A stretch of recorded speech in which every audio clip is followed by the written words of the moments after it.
আমাদের সংস্কৃতি, আমাদের সংস্কার সর্বদা থাকবে আমাদের সাথে। ভারতের মহান গ্রন্থ আর কাব্যের সম্পূর্ণ সংকলন। সাবস্ক্রাইব করুন তিলক। আমাদের প্রজা এবং আমাদের ব্যক্তিদের শ্রদ্ধা আমাদের অসম্মান করেছে। আমি অপমানের বদলা অবশ্যই নেব। হ্যাঁ কাশীরাজ, আমি অপমানের বদলা অবশ্যই নেব।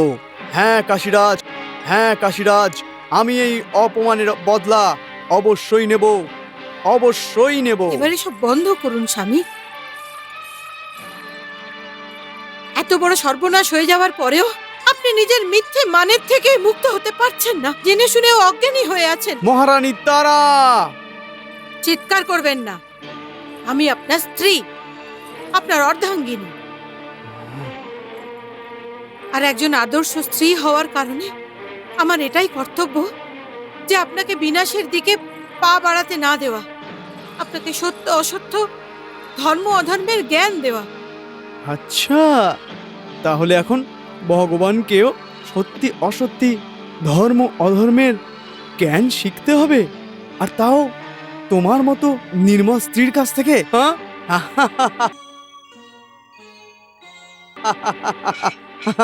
শান্ত হয়ে যান বাসুদেব, শান্ত।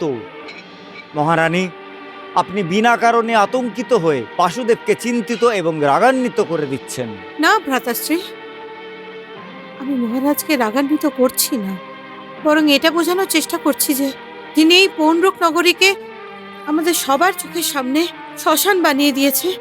ও কোনো মায়াবী বানর নয়, উনি সাক্ষাৎ হনুমান ছিলেন। না তারা না, ও কোনো হনুমান টনুমান নয়। তারা ও গোয়ালা কৃষ্ণের মায়া। হ্যাঁ, ও মায়া।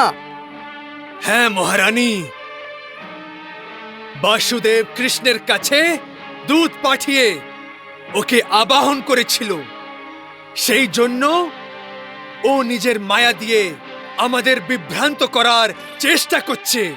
হ্যাঁ, কাশীরাজ ঠিক কথাই বলেছেন। ও কোনো হনুমান ছিল না। এটা তো কৃষ্ণের একটা চাল ছিল। ও আমাদের নিজের মায়ার চক্রভুয়োর মধ্যে ফাঁসিয়ে ভয় দেখিয়ে ধমকাতে চাইছিল, আর স্বয়ং যুদ্ধের সর্বনাশ থেকে বাঁচতে চাইছিল। হ্যাঁ, কিন্তু এখন আমি ওর কোনো ছলনা সফল হতে দেব না। ওর মায়াকে আমি নষ্ট করে দেব, ওর রাজ্যকে সর্বনাশ করে দেব। ওকে এমন শাস্তি দেব যে ত্রিলোক কাঁপতে থাকবে। হ্যাঁ, ত্রিলোক কাঁপতে থাকবে।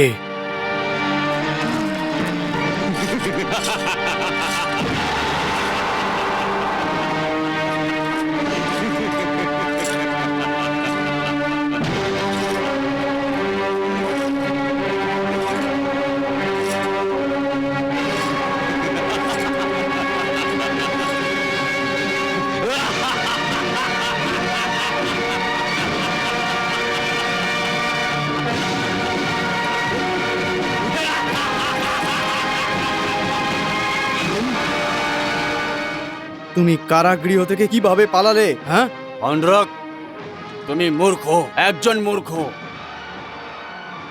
আরে তুমি কি একটুও বুঝতে পারছো না যে এই বিশাল নগর তোমার এই রাজমহলের সাথে সাথে তোমার অহংকার পাথরকেও যে ভেঙে টুকরো টুকরো করে দিয়েছে।